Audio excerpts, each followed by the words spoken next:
Selamat sejahtera dan salam Malaysia Madani kepada semua yang hadir, yang dihormati panel-panel jemputan, para pensyarah, pelajar dan serta hadirin sekalian. Saya Alexander Larry Adalin selaku moderator forum pada hari ini mengucapkan selamat datang dan setinggi-tinggi penghargaan kepada semua yang sudi meluangkan masa untuk bersama kita dalam forum pendidikan khas ala 7 Oktober. Sebelum itu, kita meneruskan forum ini. Izinkan saya memperkenalkan barisan panelis jemputan yang cukup istimewa dan berpengalaman dalam bidang masing-masing. Puan Fatim Nadira binti Anwar, Wakil daripada Kementerian Pendidikan Malaysia (KPM), Cikgu Florida Kelinah Anak Umeng, Guru Pendidikan khas, Puan Nurul Batrisya binti Saharidan, seorang ibu pada anak OPU, Puan Syuralin Anak Ellen, Wakil dari Tubahan Bukan Kerajaan NGO dan juga Cik Syerini Dumas, bekas pelajar OPU. Tiga objektif yang kita akan lihat satu persatu dengan bertanyakan soalan kepada para panelis kita pada hari ini. Hadirin sekalian, topik ini sangat penting dalam usaha membentuk sistem pendidikan yang inklusif dan adil untuk semua tanpa mengikut upaya fizikal, kognitif atau sosial. Tanpa melengahkan masa lagi, mari kita mulakan dengan soalan pertama, iaitu pada pandangan anda, apakah peranan utama yang dimainkan oleh pihak anda dalam menyokong golongan OKU, khususnya dalam bidang pendidikan? Mari kita mulakan dengan panelis pertama kita, iaitu dari KPM. Silakan KPM. Assalamualaikum dan salam sejahtera. Pertama sekali, saya ingin merakamkan penghargaan kepada pihak penganjur kerana menjemput saya untuk menyertai forum pada hari ini. Saya sebagai wakil KPM ingin menerangkan beberapa peranan pihak KPM dalam hala tuju pelajar OKU dalam pendidikan. Antara peranan KPM ialah menyediakan program pendidikan inklusif iaitu murid berkeperluan khas ditempatkan di sekolah biasa dan mengikuti pembelajaran bersama rakan-rakan yang lain. KPM juga menyediakan kurikulum khas yang disesuaikan mengikut keperluan individu murid, sama ada melalui mod kurikulum standard sekolah rendah dan mod kurikulum pendidikan khas bagi murid yang memerlukan pendekatan lebih khusus. Seterusnya, KPM juga bekerjasama dengan agensi lain menubuhkan program pembangunan kemahiran dan TVET yang memberi peluang kepada murid OKU untuk belajar kemahiran praktikal seperti kulinari, jahitan, pertanian asas dan danaan rambut dan banyak lagi. Contohnya, kita ada murid-murid di Sekolah Menengah Pendidikan Khas Vocational Merbuk yang berjaya mendapat pekerjaan selepas tamat latihan dalam bidang kemahiran. Ini membuktikan bahawa murid OKU juga mampu berdikari jika diberi bimbingan dan peluang yang sesuai. KPM turut bekerjasama dengan agensi seperti Perkeso dan Jabatan Pembangunan Kemahiran untuk menyediakan latihan industri dan laluan kerjaya kepada mereka. Dan KPM percaya bahawa pendidikan tidak harus berfokus pada akademik semata-mata. Dan dengan adanya TVET ini, murid berkeperluan khas diberi ruang untuk menyelah membina keyakinan diri dan menyumbang kepada masyarakat. Saya Florida Kelinah Anak Umeng merupakan seorang guru pendidikan khas. Peranan pertama yang paling asas bagi seorang guru pendidikan khas adalah untuk mengenal pasti keperluan unik setiap pelajar. Kita semua sedar bahawa pelajar berkeperluan khas mempunyai latar belakang dan kemampuan yang sangat pelbagai. Ada yang berhadapi cabaran dari aspek akademik, ada juga memerlukan sokongan dari sudut sosial atau tingkah laku. Maka, sebagai guru, kami perlu menjalankan penilaian diagnostik secara menyeluruh, melibatkan pemerhatian, ujian formal dan tidak formal, serta perbincangan bersama pakar dan ibu bapa. Penilaian ini bukan hanya untuk mengesan kelemahan tetapi juga untuk mengenal pasti kekuatan pelajar yang boleh kita bangunkan. Hasil daripada penilaian ini akan diterjemahkan dalam bentuk rancangan pendidikan individu. RPI adalah satu bentuk pengajaran yang dibahas untuk ia mengikut bolehan petisi pelajar secara individu. Ia mengandungi objektif pembelajaran yang realistik, strategi pengajaran serta bentuk sokongan atau intervensi yang diperlukan. Seterusnya, peranan guru adalah melaksanakan kaedah pengajaran abad 21 dan menggunakan bahan bantu mengajar. Kaedah ini menekankan pengajaran berpusatkan pelajar, kolaboratif, berdasarkan penyelesaian masalah dan disokong oleh penggunaan teknologi. Dalam konteks pendidikan khas, penggunaan bahan bantu mengajar sangat penting bagi meningkatkan pemahaman dan penglibatan pelajar. Contohnya, Kak Imasan boleh membantu pelajar autism dalam komunikasi, manakala video interaktif boleh menarik perhatian AHD. Bagi pelajar bersalah penglihatan, test Braille dan alat audio visual menjadi pengganti penting menerima maklumat. Selain itu, aplikasi digital seperti pendidikan, kuis interaktif dan simulasi visual membolehkan pelajar dijalankan dalam suasana menyeronokkan tidak mendekat. Pendekatan ini bukan sahaja mendapat meningkatkan motivasi pelajar tetapi juga untuk memastikan akses adil inklusif kepada pendidikan yang berkualiti. Itu saja daripada saya. Sekian, terima kasih. Saya, Syerini, nombor matrik P155-962 merupakan seorang bekas pelajar orang kurang upaya, memainkan peranan penting sebagai mentor dan teladan kepada pelajar OKU lain. Saya percaya bahawa pengalaman yang telah saya lalui sepanjang tempoh pengajian, terutamanya cabaran fizikal dan mental, boleh dijadikan sebagai panduan kepada mereka yang masih bergelut dalam pendidikan. Melalui perkongsian pengalaman peribadi, saya dapat membina semangat dan keyakinan diri pelajar OKU yang mungkin sedang merasa rendah diri atau kurang motivasi disebabkan oleh kekurangan mereka. Usaha saya ini dapat membuktikan bahawa kekurangan fizikal bukanlah penghalang untuk mencapai kecemerlangan akademik. Selain itu, saya juga akan membimbing mereka dalam menguruskan masa belajar, berkongsi teknik pembelajaran yang sesuai, serta membantu mereka menetapkan hala tuju pendidikan atau kerjaya. Saya percaya bahawa bimbingan ini dapat meningkatkan prestasi akademik mereka, malah mencorak masa depan yang lebih cerah.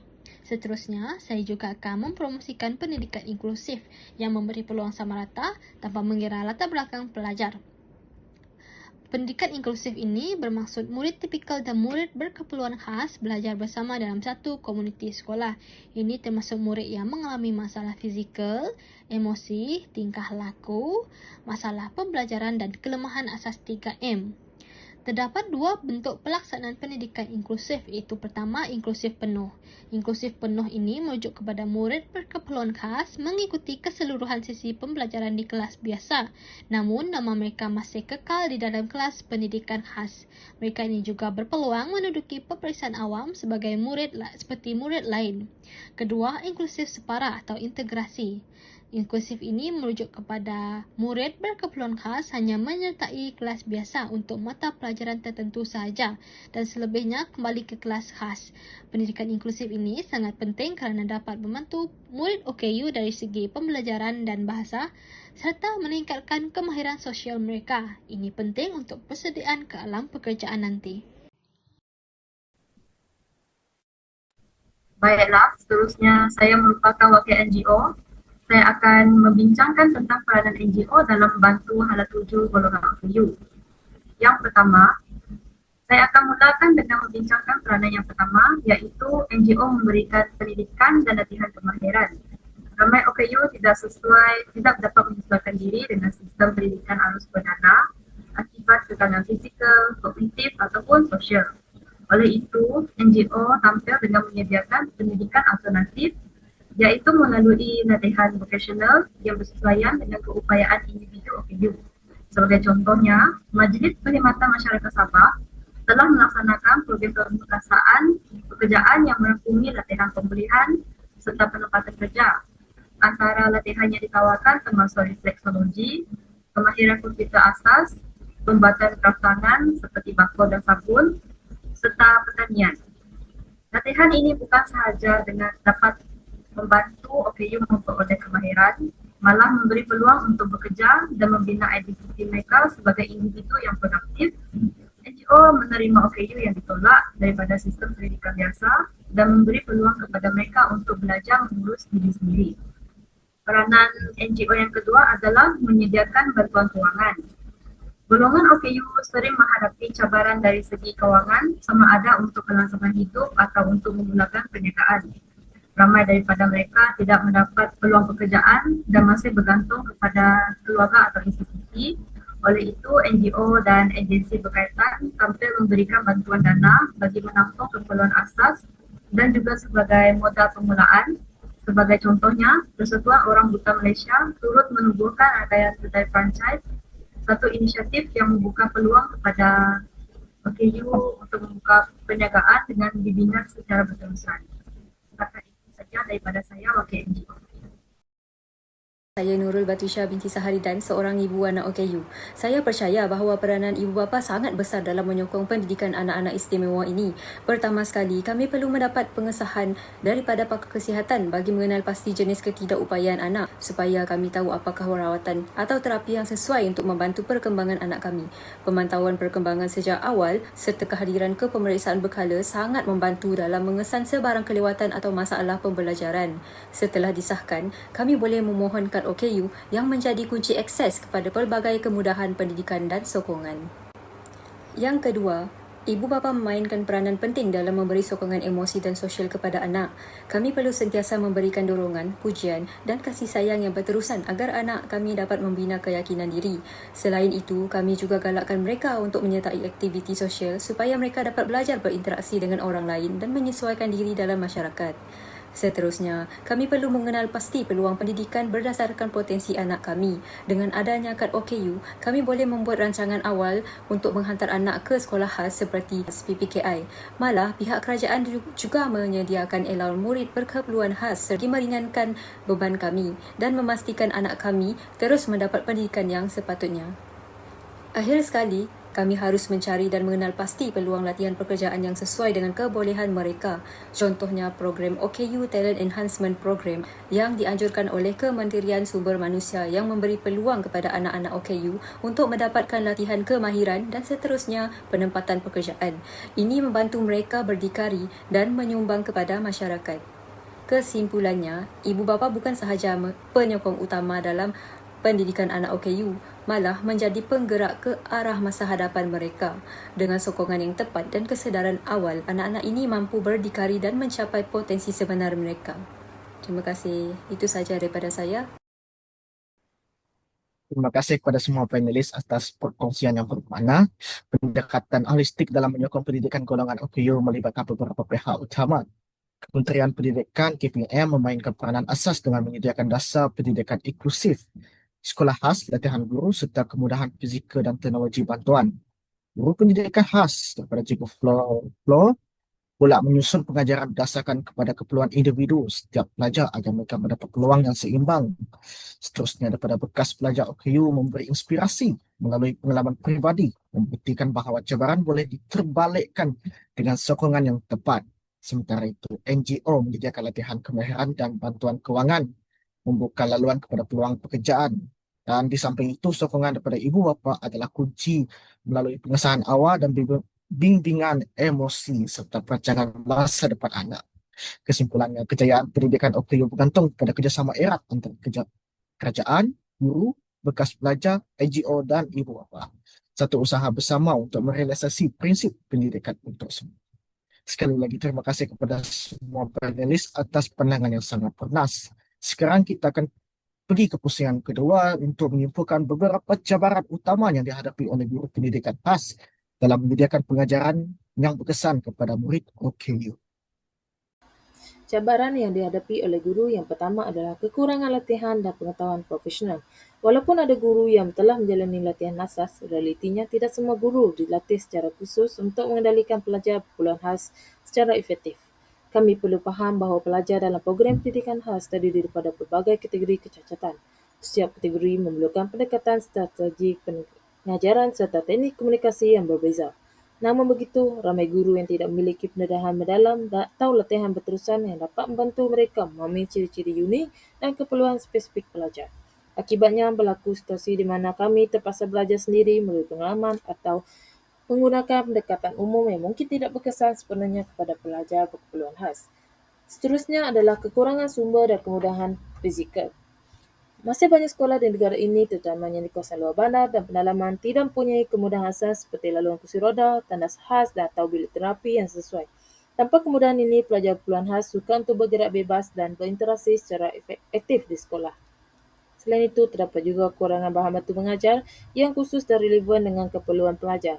Contohnya, pelajar yang bermasalah penglihatan memerlukan bahan braille, pelajar autism memerlukan kad visual atau peranti komunikasi alternatif, manakala pelajar disleksia pula memerlukan perisian khas untuk menyokong pembelajaran mereka. Menurut kajian yang dilakukan oleh Ismail dan Abdullah, penggunaan teknologi bantuan alat seperti alat bacaan elektronik, persiapan interaktif, dan aplikasi pengajaran khusus masih rendah disebabkan kekangan kewangan dan kurang latihan pada guru. Ini menjejaskan peluang pelajar untuk belajar secara optimum dalam persekitaran yang kondusif.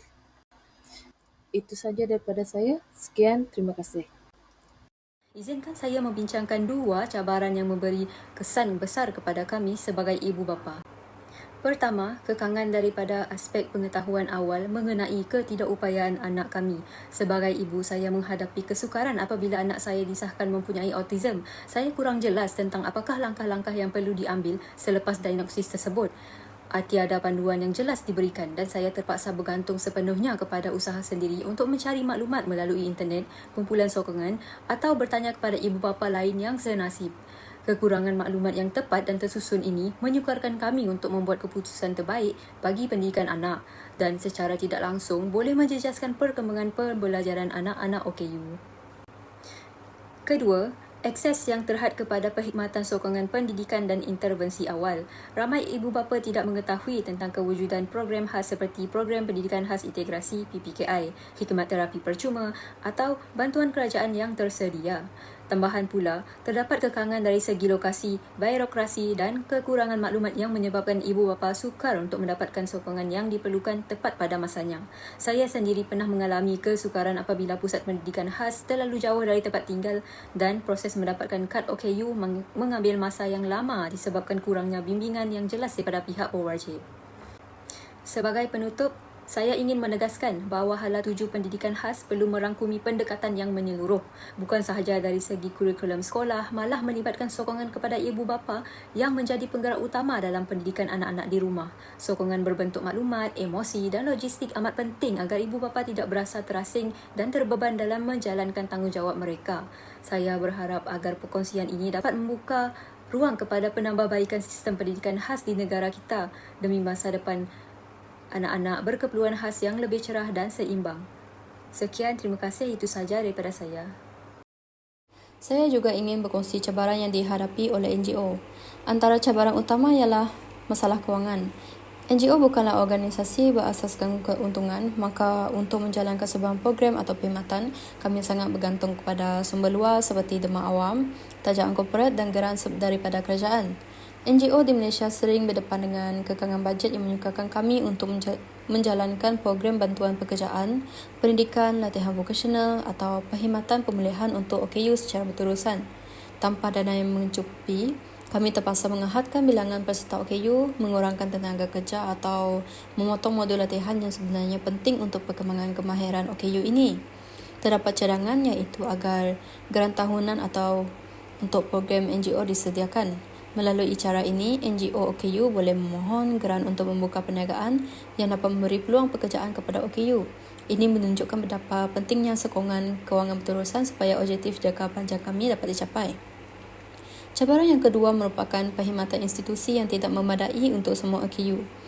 Di Malaysia, akses kepada pendidikan berkualiti untuk golongan OKU masih lagi terbatas.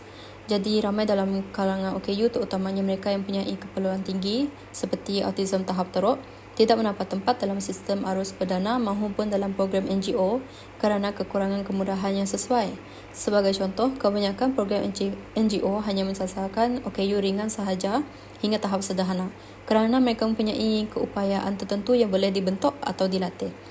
Jadi, manakala OKU dengan keperluan yang lebih kompleks ini terpaksa bergantung kepada penjagaan keluarga sahaja atau institusi kerajaan yang juga terhad sumbernya. Selain itu, terdapat juga kekurangan guru dan tenaga pengajar yang benar-benar terlatih dalam pendidikan khas. Keadaan ini menyulitkan NGO untuk membina program pendidikan yang benar-benar inklusif. Sekian, itu saja cabaran NGO daripada saya. Terima kasih. Dalam pusingan ini kita dapat lihat bahawa setiap pihak menghadapi cabaran tersendiri dalam menyokong pendidikan golongan OKU, di mana Cikgu Pulau sebagai guru pendidikan khas menyatakan dua cabaran utama, iaitu yang pertama, ramai guru tidak mendapat latihan profesional mencukupi untuk memahami keperluan belajar OKU yang pelbagai seperti autism, ADHD dan dyslexia. Kedua, sekolah masih kurang kemudahan mesra OKU. Contohnya tiada laluan kursi roda dan bahan bantu mengajar khas seperti braille atau alat bantuan visual. Seterusnya, Patricia merupakan wakil daripada ibu bapa berkongsi tentang kekurangan maklumat dan kesedaran selepas anak didiagnosiskan sebagai OKU, di mana ibu bapa suka mendapatkan panduan jelas dan juga hadapi kesukaran akses kepada program pendidikan khas atau terapi disebabkan jarak dan kekangan birokrasi. Seterusnya, di mana Shirley, wakil daripada NGO, menekankan isu kekurangan dana yang menyebabkan mereka menjalankan program pendidikan atau latihan. Selain itu, NGO juga kurangan tenaga mahir untuk membantu OKU berkeperluan tinggi kerana kekurangan bajet. Kesemua ini menunjukkan betapa perlunya sokongan menyeluruh agar pendidikan inklusif benar-benar tercapai. Kini kita memasuki pusingan yang ketiga yang bertemakan hala tuju dan peluang pekerjaan OKU. Dalam pusingan ini kita akan mendengarkan pengalaman daripada bekas OKU sendiri serta Wakil Kementerian Pendidikan Malaysia KPM mengenai situasi sebenar peluang pekerjaan selepas tamatnya pengajian, cabaran yang dihadapi dan inisiatif yang sedang dilaksanakan. Silakan. Secara jujurnya, selepas tamat pengajian, saya dapati bahawa laluan kerjaya tidaklah semudah yang disangka walaupun saya mempunyai kelaikan akademik yang setara dengan orang normal lain. Masih terdapat halangan nyata yang saya hadapi, antaranya ialah cabaran dari segi stigma dan diskriminasi majikan terhadap pekerja OKU. Diskriminasi ini berlaku berpunca daripada persepsi majikan yang masih meragukan keupayaan fizikal dan kognitif golongan OKU untuk bekerja secara produktif. Dalam hal ini, majikan akan mengambil pekerja normal yang boleh melakukan banyak tugasan tanpa mengira kekangan. Majikan turut berpendapat bahawa pekerja OKU memerlukan rawatan dan pertolongan sehingga menjadi beban kepada majikan dan rakan sekerja. Majikan juga beranggapan bahawa OKU tidak boleh diharap kerana kerap jatuh sakit dan majikan perlu menanggung kos perubatan yang tinggi. Oleh itu, golongan OKU sering berdepan dengan pengasingan sosial, pengecualian dan diskriminasi dalam pelbagai aspek kehidupan. Sikap negatif sebegini menyebabkan kesukaran untuk mendapatkan pekerjaan. Ramai yang berprasangka negatif bahawa golongan OKU hanya sesuai dan layak bekerja sebagai juru ringkas, tukang urut dan operator telefon. Maka peluang pekerjaan golongan ini amat tipis dan sukar meskipun mempunyai kelaikan yang setara dengan individu normal. Kedua, dari segi kekurangan akses fizikal dan kemudahan tempat kerja, bangunan dan pengangkutan awam yang mesra OKU merupakan prasarana paling penting. Antara kemudahan fizikal yang patut disediakan majikan ialah tanah khas, tempat letak kereta OKU, suara penanda aras dan teknologi bantuan. Sikap majikan yang tidak berminat, kurang percaya dengan menyediakan kemudahan infrastruktur yang sesuai untuk OKU merupakan faktor golongan OKU memilih untuk tidak bekerja. Ketidakupayaan yang mereka hadapi memerlukan kemudahan yang mesra untuk kekurangan mereka agar dapat bergaul dan bekerja sama dengan rakan-rakan sekerja yang lain. Antara inisiatif yang dilaksanakan oleh KPM ialah melaksanakan program pendidikan teknikal dan vocational TVET inklusif. Melalui program ini, pelajar OKU diberi peluang untuk mengikuti kursus teknikal di Kolej Komuniti dan Politeknik KPM. Antara kursus yang ditawarkan termasuklah sijil ikan hiasan, bakery dan dandanan rambut yang membolehkan pelajar OKU mempelajari kemahiran yang sangat praktikal dan relevan dengan pasaran kerja. Sebagai contoh, program sijil ikan hiasan di Kolej Komuniti memberi peluang kepada pelajar OKU untuk mempelajari cara-cara membiak dan memelihara ikan hiasan. Selain itu, KPM juga berinisiatif dalam menyediakan latihan industri dan on-job training untuk pelajar pendidikan khas. Melalui penempatan latihan amali di sektor swasta dan agensi kerajaan, pelajar diberi peluang untuk mengaplikasikan kemahiran yang dipelajari dalam persekitaran kerja sebenar. Contohnya di Politeknik KPM, pelajar OKU diberi peluang untuk menjalani latihan industri di syarikat-syarikat swasta seperti dalam industri makanan dan teknologi maklumat. Selain itu, kerjasama dengan Jabatan Kebajikan Masyarakat memberi peluang latihan dalam sektor awam. Graduan OKU yang menjalani latihan di JKM kini bekerja dalam perkhidmatan masyarakat dan pentadbiran kerajaan. Terakhir sekali, KPM juga bekerjasama dengan Kementerian Belia dan Sukan dan Majlis Sukan Negara dalam melaksanakan program pembangunan atlet Paralimpik negara bagi menggilap potensi dan bakat atlet dalam kalangan OKU. Sebagai contoh, Abdul Latif Romli, atlet lompat jauh Paralimpik negara, memenangi pingat emas di Sukan Paralimpik Tokyo 2020. Beliau bukan sahaja menerima ganjaran tunai tetapi juga kekal menerima eloran bulanan seperti atlet kebangsaan. Selain itu, program ini turut membuka peluang kepada bekas atlet Paralimpik untuk menjadi jurulatih, pegawai teknikal atau duta sukan OKU.